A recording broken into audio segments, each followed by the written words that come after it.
Welcome to On the Chain. But I wanted to put this out there because it brings up a lot of good points. But a Songbird, even though relatively young, is already an extremely impressive network. But what you're currently seeing is just a small fraction of its true potential. What's coming will blow your mind. And that's true, Jeff, because we're only seeing a little tiny bit of this, and people are like, well, yeah, I mean, there's SFIN, and people are talking about, what do you call it, those what are those things, connectors, whatever. I don't know. I have mine staked over there too. Different things you can do with it, but that's just barely scratching the surface of it. And the party really starts when Flare Networks unleashes the power of the state connector. That's what I was trying to get at. Followed by the F asset system. And we haven't even gotten into there yet. All we're doing is the delegation right now. That's pretty much it. You can pick who you want to delegate it, split it 50-50 and delegate, and you get rewards in Songbird, or there's some ways you can stake it on Flare Finance, some other things going on. The state connector enables it, right? The state connector enables proving any real world event to any contract on Songbird/Flare. Due in Q1, the state connector has many use cases. The one which stands out the most to me is the ability to gather transaction data from any blockchain. This will pave the way for the F asset system, a protocol which will revolutionize the blockchain space. It goes on to say the F asset system is going to allow integrated assets to be effectively brought over into the Songbird/Flare network in a trustless manner. This enables a common platform to utilize multiple native assets on a single decentralized network. And that right there is big. What he's getting at here is this whole idea of using, you have a common platform and you have multiple assets on one decentralized network, XRP, Litecoin, Doge, XLM, Algorand. And what makes it so special, Jeff, is that the decentralized apps, these D apps running in the network, can aggregate liquidity from various chains. Okay, so that's something different because usually liquidity is whatever chain it's on, right? It's on chain, whatever it is, Ethereum, whatever. But to be able to source liquidity from multiple chains, that's pretty cool. And for example, there could be a DEX trading F assets in a combination with either Songbird or Flare and all the other tokens issued on the network. And it may be a DeFi platform allowing users to begin earning a yield on assets, which currently lacks smart contract functionality. It may even be an NFT marketplace, which you can use, for example, XRP to buy NFTs and later sell them for algo. So you can see complex. Oh, it's actually getting really good at this point. The possibilities are endless with the level of interoperability, because that's the key word right there, interoperability. Interoperability. I think more people need to use that word. We need to see more projects using the interoperable, concept instead of the silos. So look at this, Jeff. Though this in itself is somewhat impressive. It says with Songbird's total locked value recently reached 122 million plus, it's claimed 37th place in the network leaderboard. It's a test net, Jeff. It's not even the real deal. It's not even, and again, there aren't even F assets. I mean, it's just like scratching the surface, and it's already at 37th place.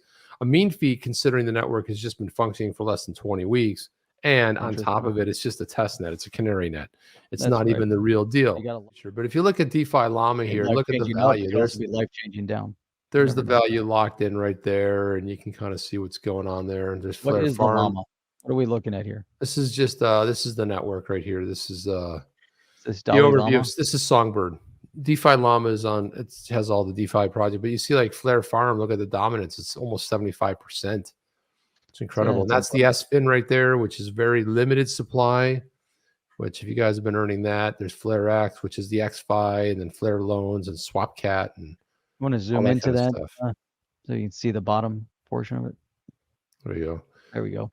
So there's Flare Farm, which is the SFIN people have been earning, and that's really limited. I think it's 11 million maybe. FlareX, XFi, Flare Loans, SwapCat. Sweet. So there you go. There you have it, Jeff. It's starting to build. It's going to start. They'll start seeing some movers.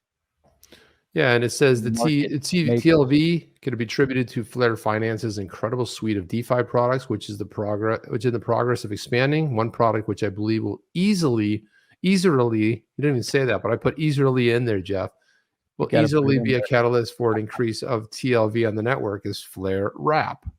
Hmm. So FlareWrap, it's a non-custodial cross-chain asset bridge. It allows holders of tokens and other smart contract networks to bring their currencies to the Flare network trustlessly without a third-party middleman, for example, some centralized exchange. Additionally, it draws users of the Flare network to bridge Flare native tokens. So, that's where I was saying where the Ethereum would come in, because you could have a smart contract and then bring that over here. So I'm telling you, I think it's just so underestimated right now what's going to happen. This is going to be massive. It's really is. I mean, I think we're entering this phase where, and more, focus is being brought to the DeFi space, to, exactly, the expansion of these new investment vehicles. And it's really it's interesting from a perspective that last night with Eleanor on, she was talking about how, she'd worked in Wall Street prior to, and you think about kind of old school money, old school Oh processes, yeah. old school connections tied into the brick and mortar financial institutions, brick and mortar banks. There's a kind of a way of doing business over there. There's also an ebb and flow with the money, and they know the process. Now, all of a sudden with the DeFi and all, there's so much to learn. So many different ways. You look at it, just that bottom paragraph or sentence. You can expect the total locked value to increase on Songbird as the network matures and begins to unlock its true potential. I mean, imagine right now you're sitting over there in Wall Street and you're starting to see this new, baby asset class build up, and you're starting to see in some scenarios that you're getting left behind, because you're tied into your brick and mortar, and there's so much going on over here, so much to learn, and you're seeing, the retail class, just moving into all these investment vehicles and all these different opportunities, and we're, basically just seeing the beginning of it. And it's already like, it's amazing.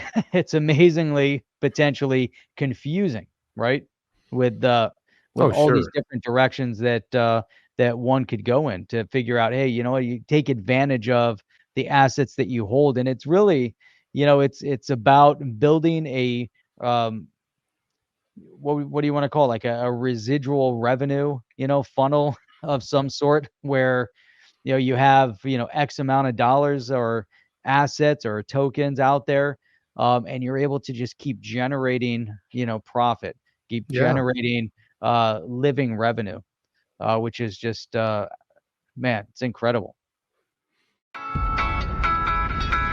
Are you down with OTC? Please like, subscribe, and click the bell to be notified when the next video drops.